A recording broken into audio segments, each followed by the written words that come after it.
Okie dokie. It's a me. Okay. Okity bokity.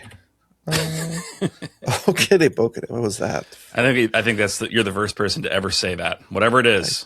Yeah. Well, there history you go. has been made here today. This is why people come to us. for that's why. Okay. Yeah. Nothing else. Nothing else. I was always confused. I was always wondering, why do people watch this? Oh, for the stupid nonsense we do. Okay.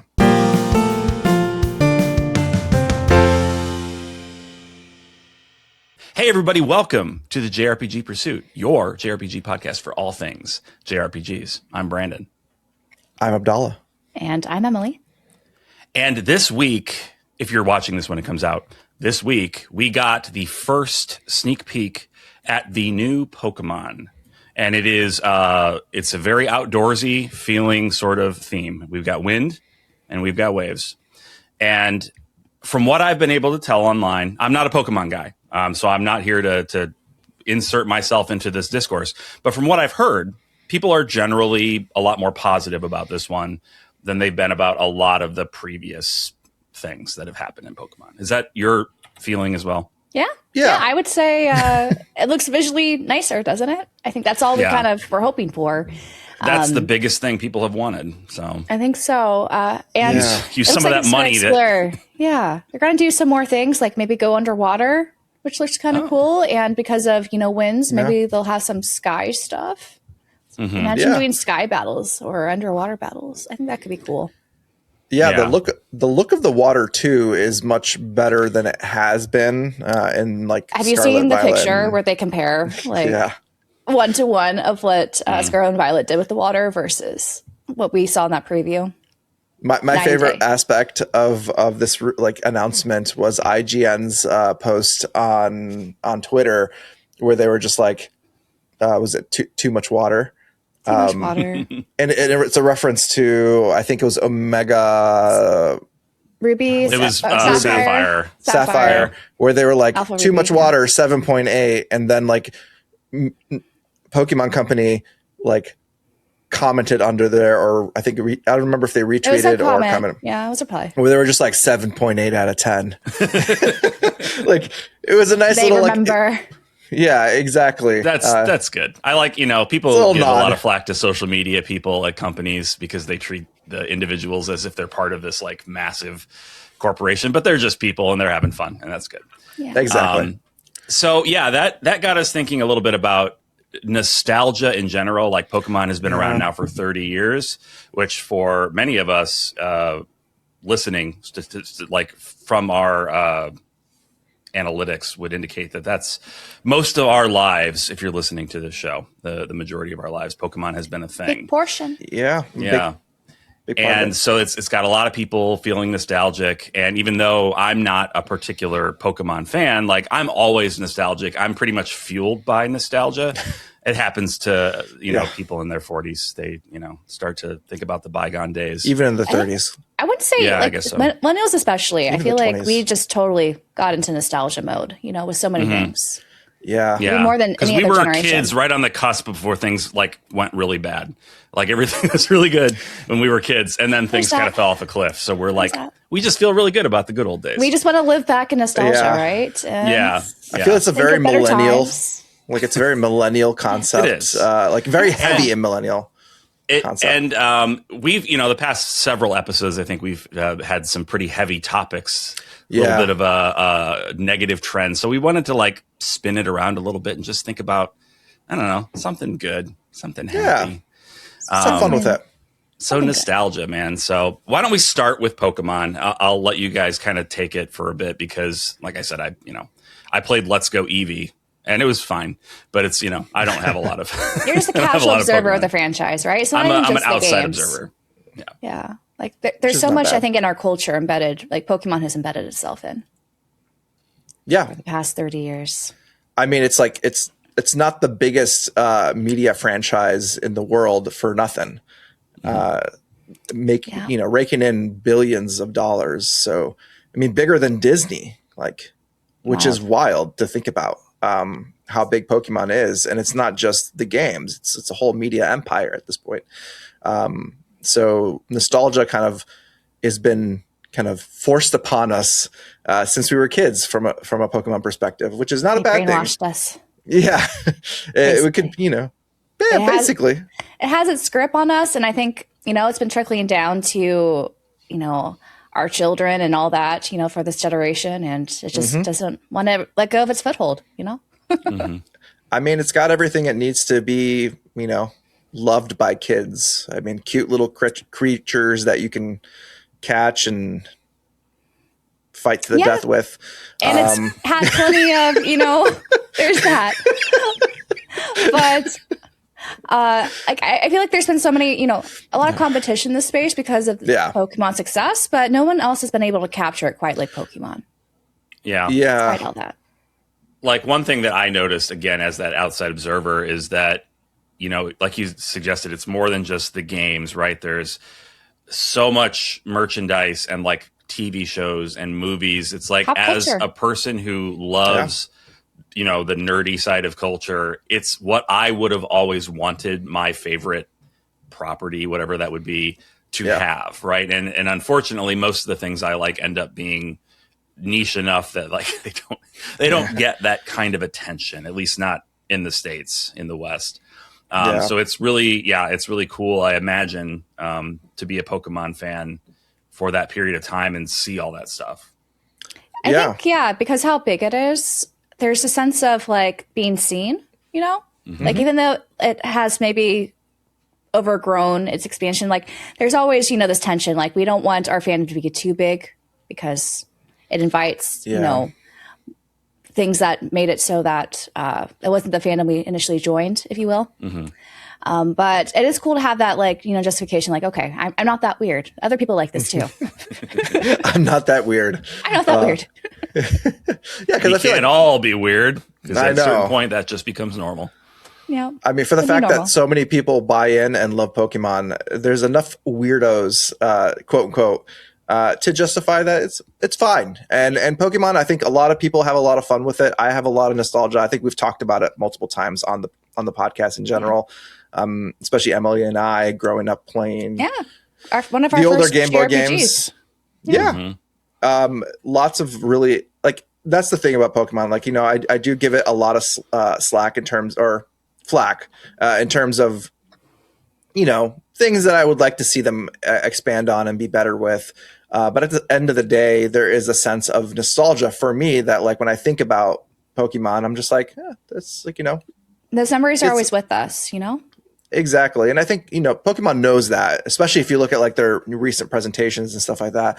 They're very big on the nostalgia feature. They have like that new, it's like those clip audio things. Like, remember those, what are those things that they? Oh, it was like those hit clips. Yes. I had those too. I had one for Britney Spears and NSYNC back in the day. So they made like a new version of this that is like ridiculous. It's like a little Game Boy, and they have like all these different cartridges. But what's wild, it comes with like 40 some cartridges, and each cartridge is an individual song from the soundtrack, which is wild. And they have this jukebox too that looks like a Game Boy. It's wild what they're doing, and people are buying it, I'm sure. Yeah.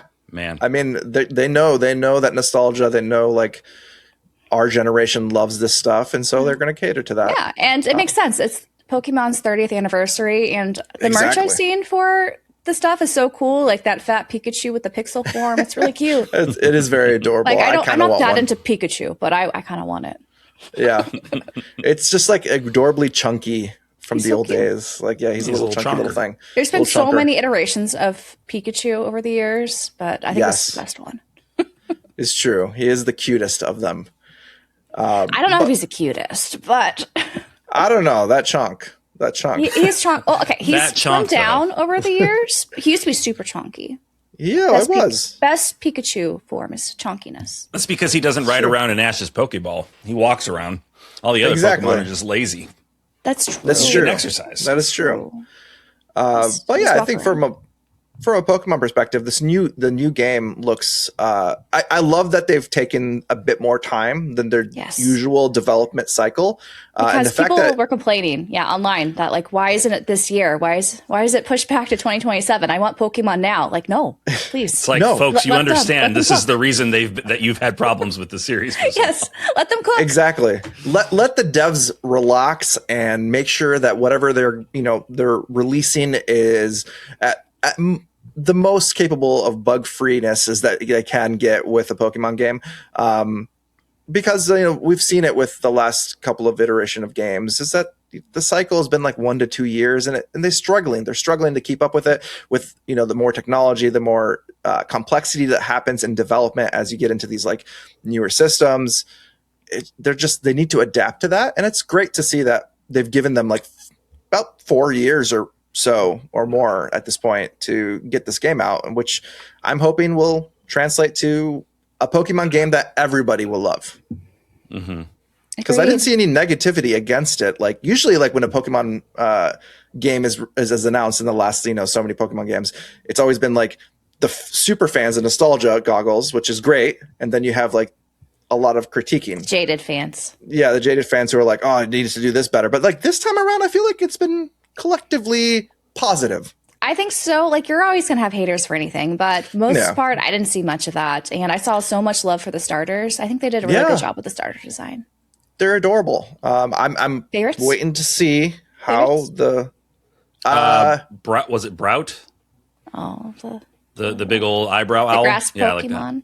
I like that. He looks a little Angry Bird. Yeah, he's adorable. Somebody compared him to the Duolingo bird. I was like, yeah, that's pretty good. Yeah. Duolingo also tweeted about that also. Like, did they? Talking about social media, having fun. Yeah. Yeah. They do have you won't see us in the same marketing team. That's true. I do look forward to see what their final evolutions look like, because that will be the deciding factor, I think, for me, which one I choose. Now that I'm playing so much Digimon, I half expect Brout to turn into some like big muscular man with like just a bird head and like a loincloth and like that's going to be his final form. That's his final I just form. feel like that's washing machine. So Digimon coded. Yeah, I'm sure it won't be that. No. There's no really humanoids as much on Pokemon, but they do turn to it's quasi, but quasi like Hitmonchan and all that. Yeah, they do tend to like go from 4 legs to bipedal with theirs. Which if I want them to commit to just like a 4-legged, keep them. I saw that for the fire Pokemon, the Pomeranian, what's his name? Yes, I hope they kind of stay within the vein of like or else they want to go full Digimon. That's fine. Like I want them to either find that style, either go full Digimon or keep to like a more normal one, but I think they're adorable. Designs. I'm a fan of the water one. I think he's so cute. He's adorable. What's the water one again? What is he like? Gecko. Like I don't even know how you say the name. To be honest, I don't He's like know kind either. of a lizard boy. It's like a gecko, water gecko. There were some comparisons to my pet. What's it called? There's just one like it's more of like a Zennial sort of franchise. I don't ask me what it's called, but I saw comparisons to that with the design. But my what was I going to say? You guys keep going. I just lost it. You'll find it again. Don't worry. It'll come to you. But yeah, I wonder. I always wonder when there's a new Pokemon game coming out. It's like, is this the one that is like that I'm going to try? You know. And I always have been deterred because everything that I hear when a new Pokemon game comes out or is coming out is all of the fans hating it. And I've always found it so hard to wrap my head around. Like, you guys are all still buying it, though, right? Like, you're still playing it. You're finishing it. You're filling out the Pokedex. Like, you're like, what is it an addiction at that point? Like, is that you're doing something that you don't like? Are you so deep seated in nostalgia where you have to that's commit? The only thing driving you? Like, I would love to, find a way into the franchise just because everybody that I know, I don't think this is an exaggeration. Everybody that I know that plays video games or particularly RPGs likes Pokemon. I'm the only one that I'm aware of that doesn't really have any experience with it. I'd love to be able to have those conversations. I'm thinking that maybe instead of the new Gen 10, you could try Fire Red, Leaf Green. Oh, true. Those are on. Because that's familiar enough with, that era of gaming that you grew up with. It might be a nice segue. Maybe. And I think they're good games. Yeah. I like those are the Fire Red remakes back of the original too, right? Correct. Yes. Okay. So like GBA graphics. The GBA remakes. Okay. Yeah. So yeah, and they're like, great pixel art, and you love some great pixel art. I do love me some pixel art. I would recommend that maybe for you, Brandon, if you do want to dive in.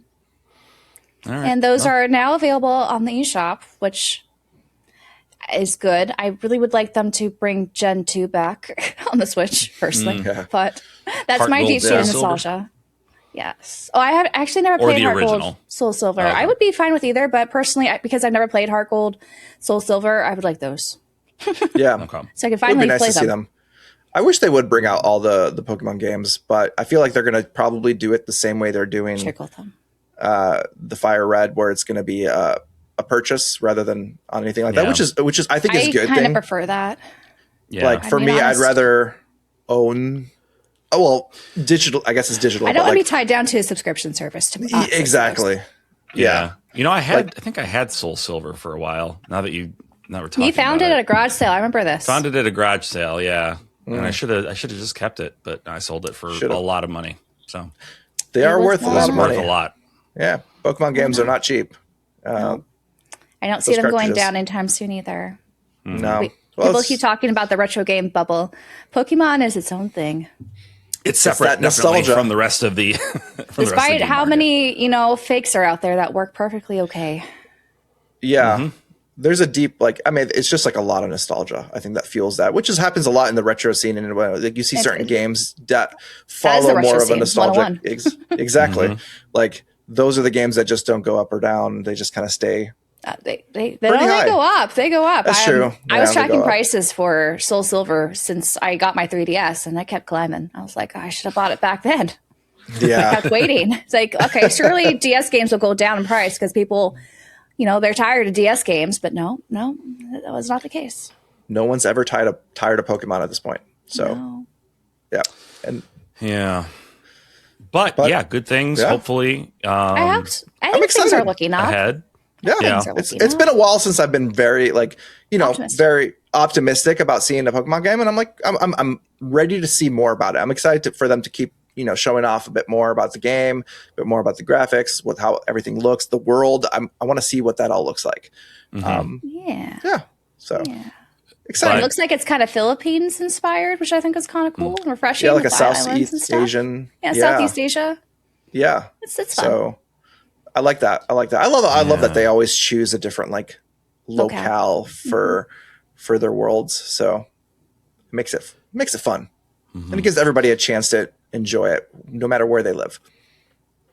Yeah. But Pokemon being a big nostalgia player definitely isn't the only nostalgia player out there. No, got plenty. So I thought we would maybe transition into some of the other ways that maybe we're thinking video game companies either definitely are going to be targeting nostalgia in the coming year, or theorizing maybe what we think is going to happen, or what we want to see. The big one for me, and I'm happy, I think, that we're seeing more rumblings about it, is Chrono Trigger getting some kind of a remake, remaster. There's some Chrono Trigger project allegedly happening.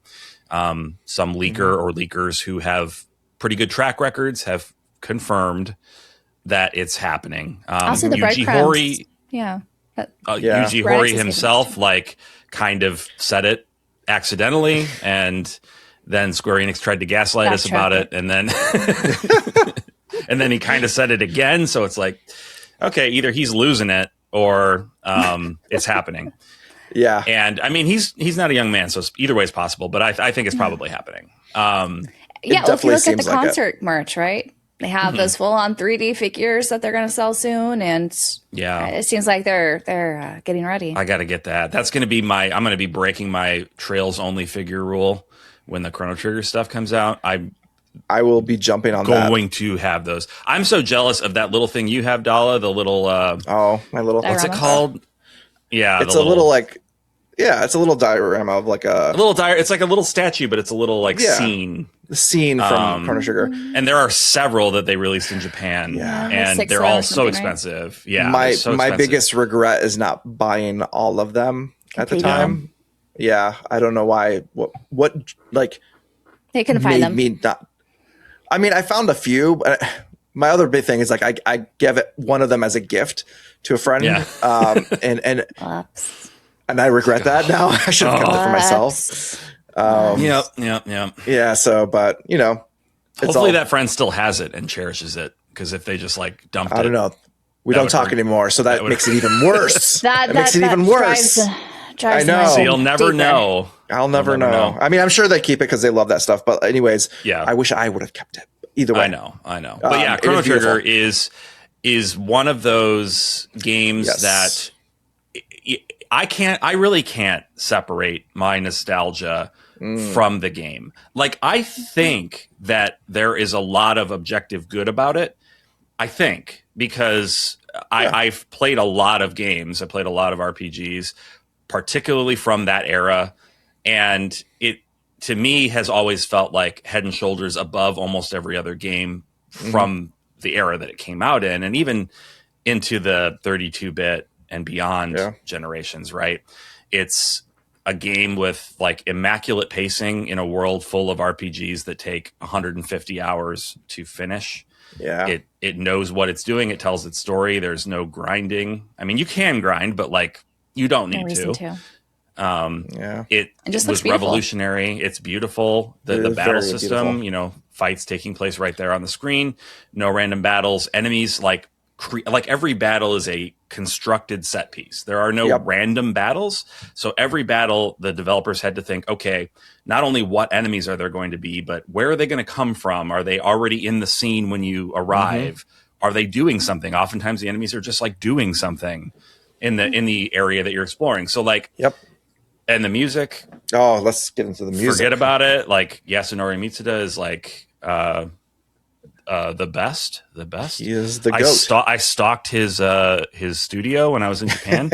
I took a special trip by myself. I didn't make any of my companions go with me. I went by myself to first stalk people in around the area. No, I first stalked Toshihiro Kondo at Falcon. Yeah. That was a successful stalking, and then I tried to stalk Yasunori Mitsuda at his studio, and you didn't see him. But I hung out outside and took pictures for a minute. And that was a thing I had to do in Japan. And that was, largely because of Chrono Trigger that, 25, how long has it been? 30 years later? It's got to be around 95. I don't remember. Yeah. So 30 years later that I was on the other side of the world taking a train to go see the studio where the guy works because of that, right? Like that's nostalgia. Like that's the power of nostalgia. It is. It'll make you do crazy things, make you do insane things. Take a picture of the front of a building that you could look at a picture online, and it's the same. And it's just your average building, nothing that's special. It's a building in a neighborhood. Yep. Yeah. But yeah, so I don't know, and I know Emily, you didn't play it when you were younger. You actually just played it within the last couple of years. Yeah, last couple of years. So you were able to come at it from the perspective of not having nostalgia for it. So, and I don't know how much, we haven't really talked a ton about it on this show. So I'm curious, your thoughts as somebody coming in from the outside and what you might want to see in a remake or remaster or whatever. Yeah, so I played it on the DS. That's the avenue that made the most sense for me. I actually didn't get the ESRB or North American version of it. I got the Japanese version, which contains English on the cart for a fraction of the price. Yeah. But the funny thing is, as I actually ranked the game, I usually do on my channel a segment where I rank games that I played, and I got so many weird comments saying, why is Chrono Trigger not S tier? I put it at a high A because I think it's a great game still, despite its age, and games experiences I've had, before that maybe were inspired by Chrono Trigger, but I saw maybe a better iteration for some things, that kind of along those lines. But it was still, I think, a fun game.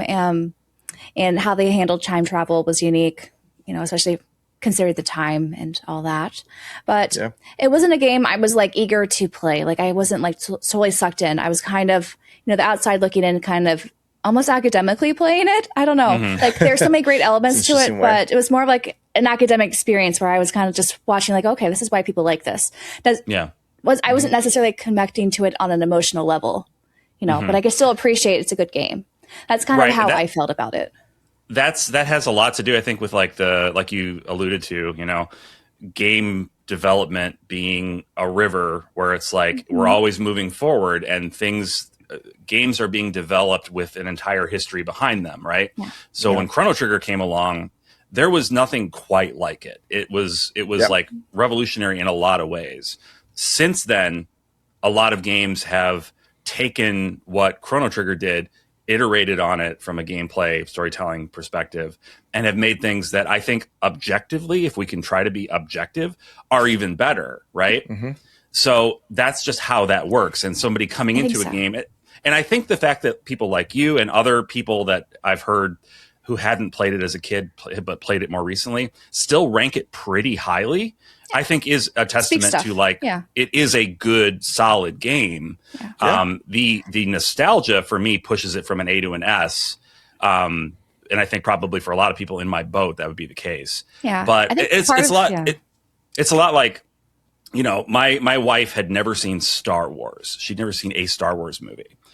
And for the first 15 years that we were married, she had, well, not quite that long, 12 years, she had never seen one. And finally we sat down and watched the first Star Wars movie, not Phantom Menace, the original. And when it was done, she was like, that was fine. It was good. But I've seen a lot of movies that do a lot of this stuff better. And so it's hard to go back and, attach the same emotional connection to it when you've already experienced the fruits of that piece of media's labor, right? Yeah.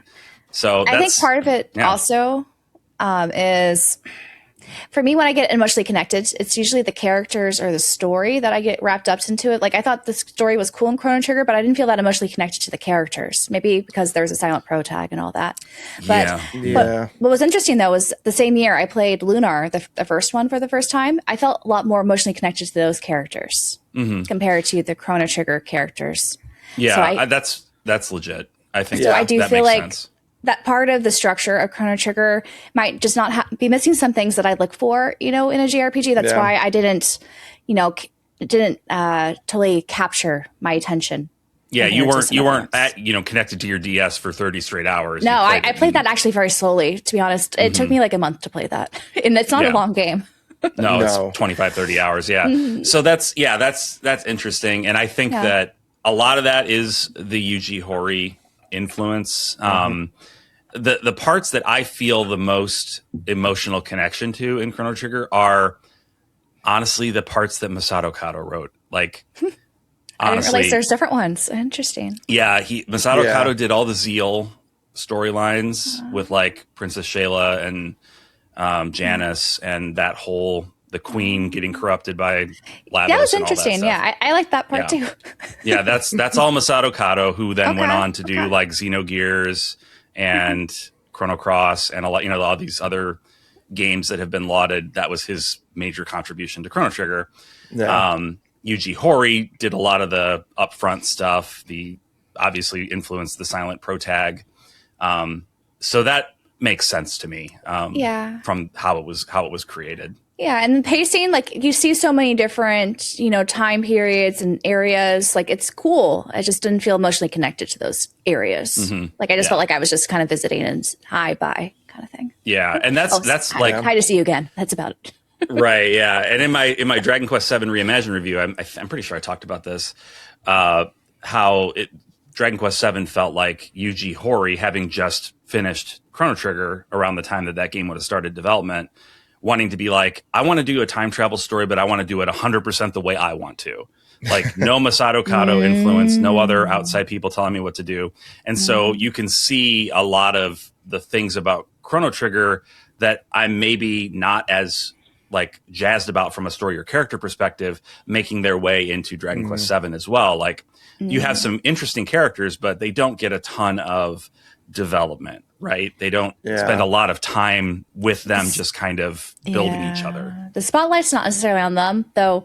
I will say what I've been playing Reimagined, like just talking to the NPCs, like all of them, I felt like those worlds feel so much more rich and alive.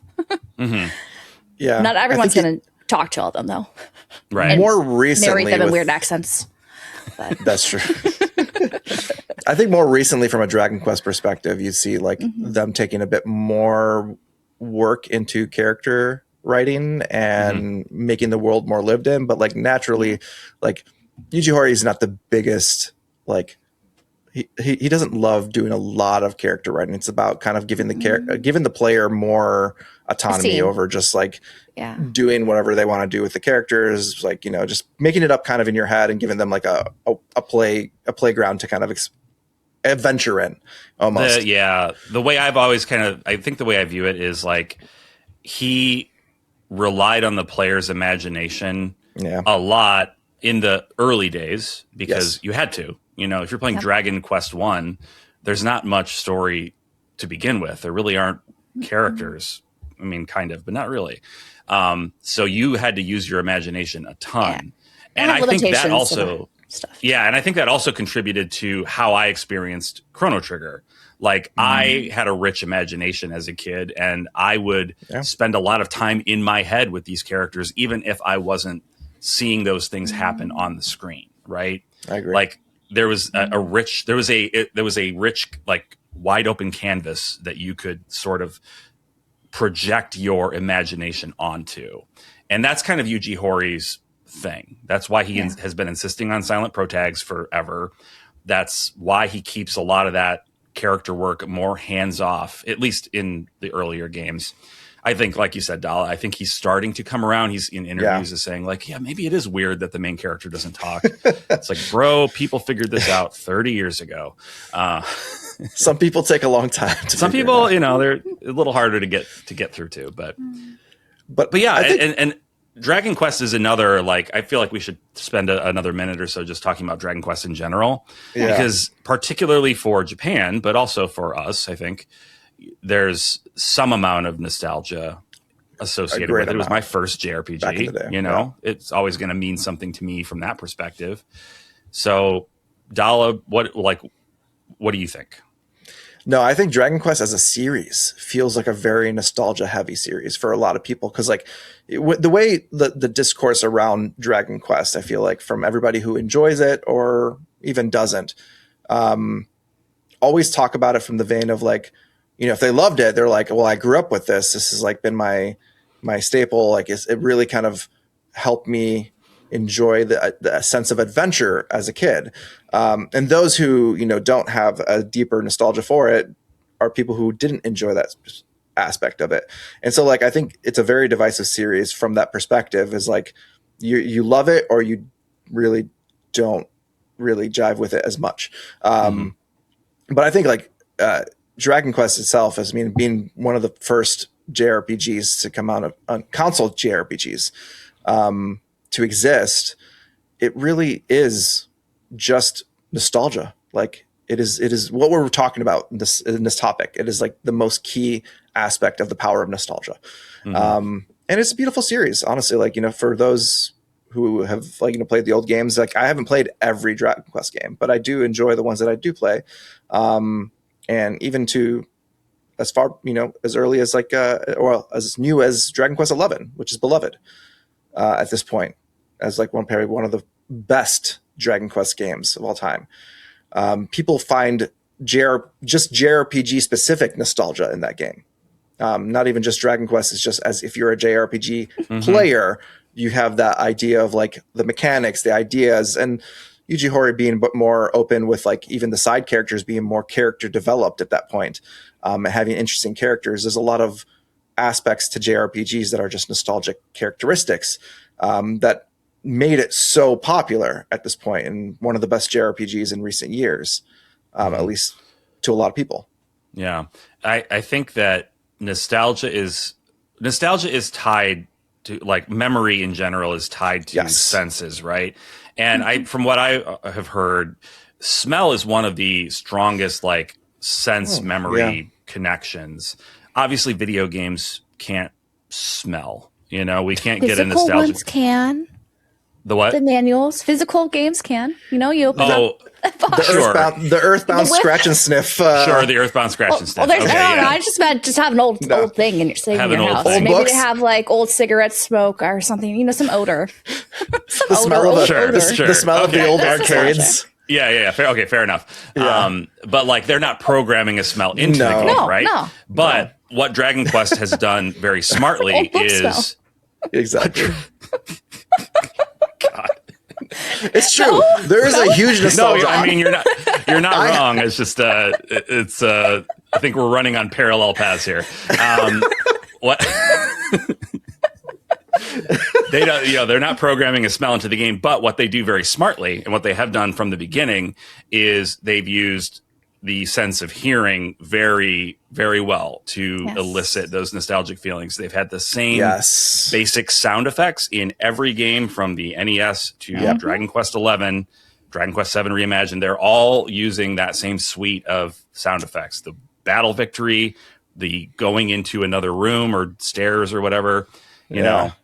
It's like a psychological aspect to it. The music in general, the fanfare, it's very like they knew what they were doing. Like, I don't know whether they thought about it intentionally at the time. Like, we're going to keep using these sound effects and it's going to make people nostalgic, or if they stumbled into it. But the fact that they've kept doing it, even when from a graphical perspective, it's incongruous, right? It doesn't make sense that these sound effects are with a game that looks like Dragon Quest XI, but it works so well to make people that have been with the series for a long time just feel like, I love you. I love you. So imagine this cozy big old blanket. The number one comment I get whenever I'm live streaming a Dragon Quest game is when someone comes in, they say, "Oh my gosh, this music.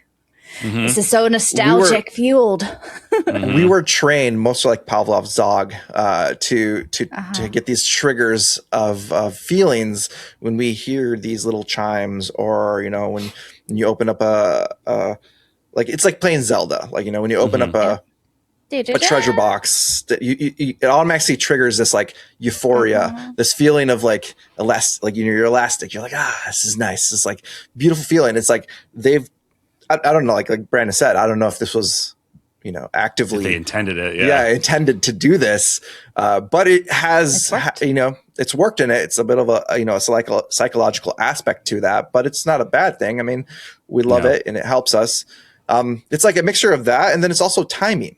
Nostalgia works in timing. Like, we're talking about Chrono Trigger, like, and the way Emily, it's a high A, but it's not an S tier, because she didn't experience it at the same time. And the way Brandon talked about it is like him having imagination, his imaginative aspect as being that age. And such a core memory for him too. Yeah, exactly. So like, for a lot of us, like even, me included, played it at the right time where our imagination was running rampant as children. So we were able to connect with it in a way. Exactly. Yeah. Same with Pokemon. There's not that interesting storylines or characters in Pokemon, the early ones, but I still felt so connected, and even to the Mons themselves. Exactly. It just hit us. I had to buy the plushies still. Exactly. It hit us at the right time. I think nostalgia has to play like the right media at the right time, and you're in your right sense of space and mentality, and it will carry with you until, as you get older. Yeah, I would say there's an exception though. Like when you guys were talking about Dragon Quest, like I felt a sense of nostalgia, even though Dragon Quest XI was my first Dragon Quest game. Yes. And I didn't even play it when it initially came out. I played the Switch version. Yeah. And when I'm playing like Dragon Quest 1 and 2 HD2D or, 7 Reimagined right now, I still feel these waves of nostalgia just because it's just so core JRPG nostalgia. Yes, It's not even just Dragon Quest nostalgia.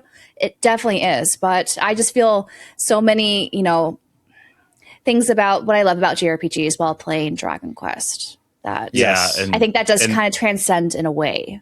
That maybe I didn't feel with Chrono Trigger, but I do feel with Dragon Quest, even though not all the characters, of course, in Dragon Quest are that interesting, which is usually what I'm, so have an attachment towards. But there are enough of them where I do feel a sense like sometimes just more of a great attachment. Which is funny too, because if you look at art style, I didn't watch a ton of like Dragon Ball, growing up, but I still was, that was still something I was surrounded by. So even the arts, like down to the art style, I feel nostalgic whenever looking at it. Yeah, and there's a lot of passion worldwide for Toriyama's style in general. Despite that, like you might not be a JRPG fan, but you might be a fan of Toriyama and his look and his aesthetic. Right. That triggers a sense of nostalgia when you see those characters, and you're like, I want to play this because this is something that's close to what that is. I feel like with Dragon Quest and Final Fantasy, I would say Final Fantasy up until 10. And maybe that's what Final Fantasy has lost along the way as we started to move past, the 10th entry, is that 12? 12, I think, is the beginning of them starting to like. That's my first Final Fantasy. No, I know. 12 is great. 12 is a really good one, but I feel like 12 was the beginning of the end of the idea of like kind of doing what Dragon Quest does, where it kind of like integrates this nostalgic feel of a series into its core aspect. It was the point that development. Final Fantasy abandoned nostalgia as a driving force and was like, we're going to be experimental. We're going to try to do something different. Like I could see that. Once we lost like, I don't know. Sakaguchi. Why am I? Okay.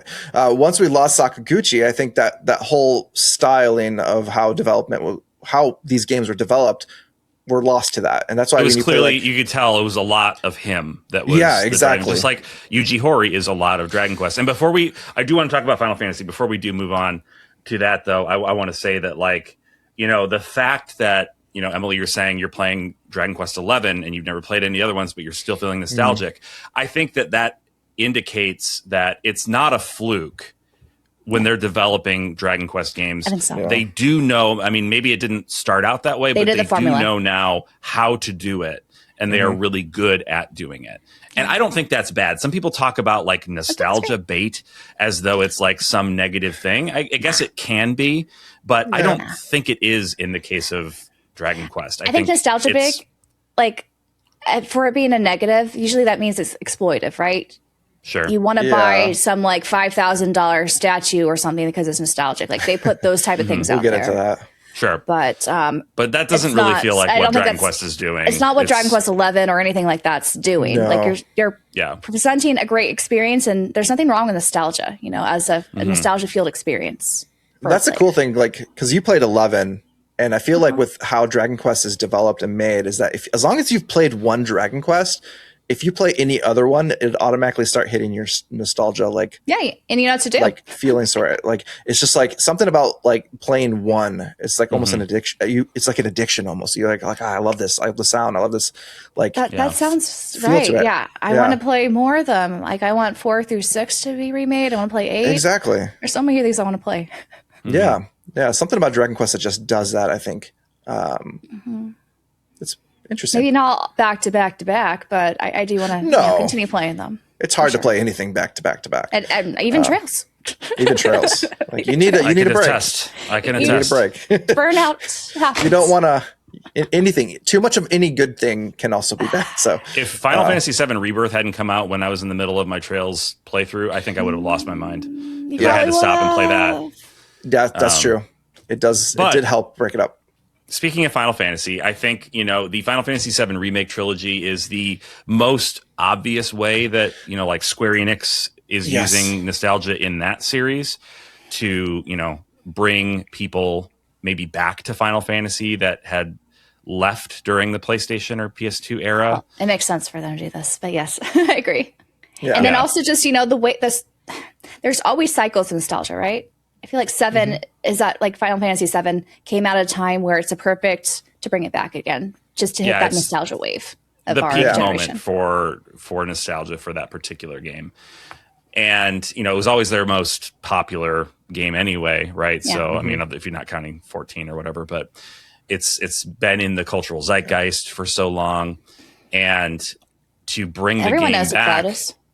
To bring the game back in this way is like a significant thing for the series. Now, what that means for Final Fantasy, in quotes, as a series, I don't know. It is nostalgic in that is a retelling in many ways of Final Fantasy VII, but in every other aspect, it's unlike basically every other Final Fantasy. It has more in common with Kingdom Hearts, right? From a gameplay perspective. It does. So, you know, I don't know. People have been talking for the past couple of years about what a hypothetical Final Fantasy 17 might look like, or a Final Fantasy, for God's sake, get rid of the numbers where this is ridiculous. You know, like Final Fantasy : some subtitle. I don't know. But would it, you know, could it potentially go back to turn-based? You know, we've seen Expedition 33 prove to the world, I guess, the thing that most of us already knew, which is that turn-based games can still be great and are still fun. So maybe that was the kick in the butt Square Enix needed to make Final Fantasy turn-based again. And they had a meeting of exchange of ideas. The meeting of the minds. The meeting of minds, yeah. Yeah. And so that's, you know, possibly we'll see some turn-based.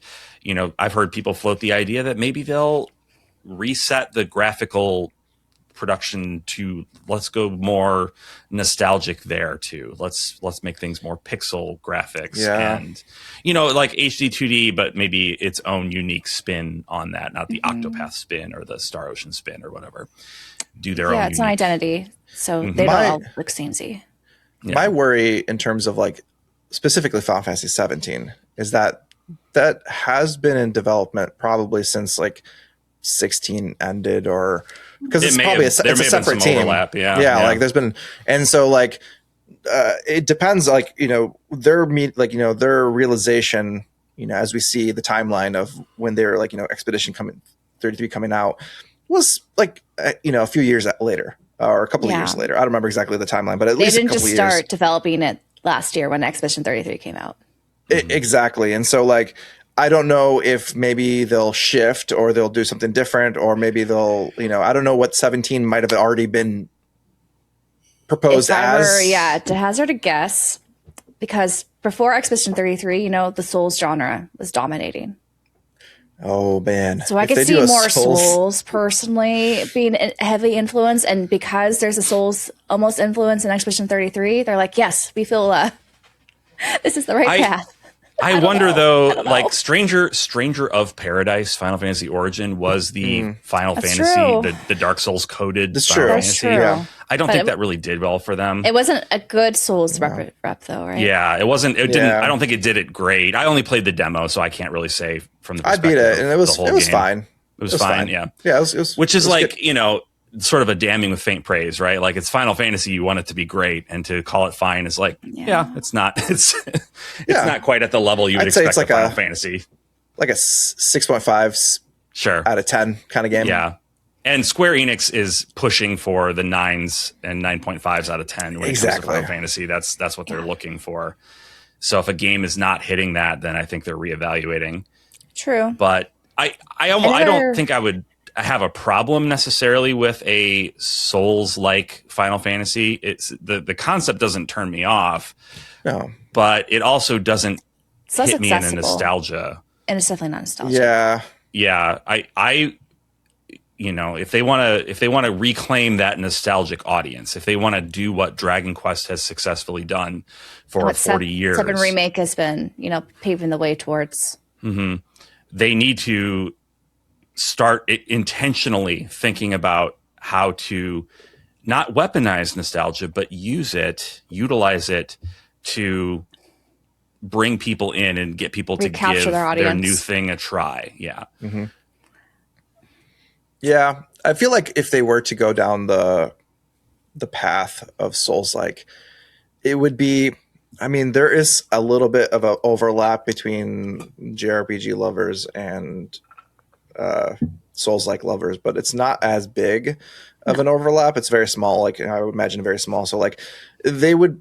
I feel like it would be good for a side game. Kind of like how Strangers of Paradise is.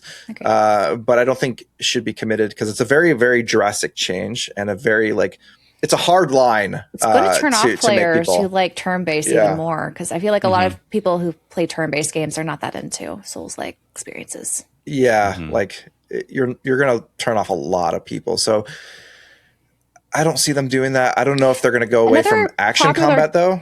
Yeah, it's true. Or I don't know. There's another very popular game that came out prior to probably when they're developing 17. Now it's Baldur's Gate 3. They might try to do more of a Western sort of spin on turn-based. And that also is kind of, Expedition 33-ish. Yeah. Because they still want to capture that global audience. I think that is the core that Square Enix is really trying to push towards. Yeah. I don't think that's necessarily the best route, though. I think the idea is right, but they're missing the smartest path to get there. People have been drawn to Final Fantasy over the years because it had an identity that people liked, that people were drawn to, not because it was exactly like Dungeons and Dragons or exactly like whatever other Western game, Skyrim, or it had its own identity. And now Final Fantasy is kind of trying to find an identity, or it's reveling in the fact that it doesn't have one. And I don't think either is a great place to be. I think they want to nail down an identity as soon as they can and just stick with it for a while. If they want the series to be the big seller that it used to be, then I think that's what they need to do. And I don't know if turn-based is the answer. I think that would make a lot of people at least superficially happy. They would say, okay, great, this is what we wanted. Whether they pull it off from every other perspective, story, music, who That's knows? the thing. Who's to say? Battle system is just a piece of the pie. And you see that with we were talking about Dragon Quest. It's like Final Fantasy has an identity. There's the chimes, the music, the vibes, if you want to say. Chocobos. The Chocobos. There's a fantastical aspect to Final Fantasy that is nostalgic. I mean, if you play the SNES games, you have a sequence of it's nostalgia. Even when you get into the PS1 games, with them being pretty drastic from each other, if you're looking at story and themes and things like that, but there's still an underlying Final Fantasy to them. Even them being so drastic from each other, there's a certain style to the music. There's a certain style to how the characters kind of act and the things that you see in the world itself. That still pulls you into this whole idea of this is a Final Fantasy game. If you play 7, you play 8, you play 9. I mean, 9 goes heavier on nostalgia than others, but it's still, it's still there. It's still in the DNA. The core identity was intact all the way up until 10. 10 was a little different, but not so different that it felt like 10 was a cousin. Yeah. And then 12 was a neighbor across the street. You know what I mean? It's which isn't a bad thing. 12 still I'm not making a qualitative judgment about any of the games. I'm just saying 1 through 10 shared a lot of DNA. 11 and 12 and beyond were completely different families, right? So yeah, I feel like the closest we ever got was maybe kind of 15, the underlying friendship and camaraderie that we saw, and then even some of the music and the tone and the stuff like that has that still kind of that feeling of Final Fantasy in there. There's still plenty of resistance of not liking 15, right, among fans. Yeah, but there's still a lot. There's a lot changed in 15. Yeah, that still couldn't translate. People called 15 an action game. They were not ready for 16. No, because the sense of the battle system is what really triggered this. Really, it's very different in 15. Yeah, we're not even getting into 16. 16 is not a JRPG. 15 had some, but 15 had some of the musical cues, when you're approaching an enemy, you get that kind of load. Dun, dun, dun, dun, dun, exactly. Dun, dun, dun. Yoko Shimomura, for one thing, letting her do a Final Fantasy soundtrack, brilliant, love it. But she knew, she understood the assignment, I think, better than a lot of recent Final Fantasy developers have. Yeah, she was this is a key part of the identity of this series. And I don't know if they asked her to do that or if she suggested it, but regardless, whoever decided to do those sorts of things, I think they understood a little bit more, about what is key to keeping a series within, letting it have its own identity. Yes. So, yeah. And that's the thing about Final Fantasy, I think, in general, is there was a time when it had a really strong identity. They've kind of moved away from that. And I think if they want to recapture the market share or the fan base that they had then, they need to settle on an identity. And if that identity is turn-based, maybe they'll recapture that original fan base. But if they want to go a different direction, that's fine. Maybe they'll capture a different fan base, and the Final Fantasy fan base will be different. That's okay too. They could always, do their remakes or remasters to, keep the existing fan base PlayStation, if you will. I'm wondering if Dragon Quest is going to do the same thing, because people were talking about Dragon Quest 12 maybe being a huge departure from the main line. But they've been, ramping up all these remakes or remasters. That is true. So maybe that's to appease the fan base while moving in a different direction, hopefully having more of a so-called global scope. Yeah. I think the vision for Square Enix, which I don't know if they're still envisioning that, but that was definitely what they're envisioning the past couple of years. Maybe Yuji Horii will decide sounds right to me. Yeah. 12 having an actual main character that is not silent. So that's maybe what's taking him so long. Yeah, he's like, I got to write a whole bunch of dialogue for this guy now. I've never had to do that before. Guy just right, because we can't let whoever speaks him sound funny. That could definitely be what's taking him so long. I hope in English he has a super thick Irish accent. I think that'd be hilarious. That'd be great. I feel like that we need that. I feel like with the Dragon Quest, it has to be something like that. I can't like that, or like a Scottish accent. Like either it's got to be one or the other. I'm going to put my money on Irish. I'll go with Welsh. Yeah. I'll go with Welsh to be different. Oh, sure. Yeah. Oh, yeah. Why not? So we've covered the Isles pretty broadly there. Oh, boy. But yeah, nostalgia. Nostalgia, man. I had a bunch of other stuff that I kind of wanted to talk about, but maybe we can do another nostalgia piece at some point in the near future. There's a lot to talk about. I think the news is getting heavy. We could go back to nostalgia. That's our safe space, Dive under our blanket with our flashlight and our Game Boy or whatever. with everything so heavy, it's nice to kind of just think about the good old days. The old days, exactly. And how we can touch on the old days in the present, Mm-hmm. Yeah. Despite what's going on, you can always get those feelings back a little bit. Yeah. So. Yeah. And if you would like to recapture your youth, make sure that you subscribe to this podcast, because that's the first step. From what I've been told, that's the first step to recovery. That's the first step to recapturing. to recovery as well, I guess. Don't misunderstand. Recovery is a long road, but this is the first step. So you've made the first step. We're proud of you. But yeah, thanks, of course, as always, to our members for keeping the lights on, metaphorically, and allowing us to be able to do this. We really, really I can't do this in the dark, guys.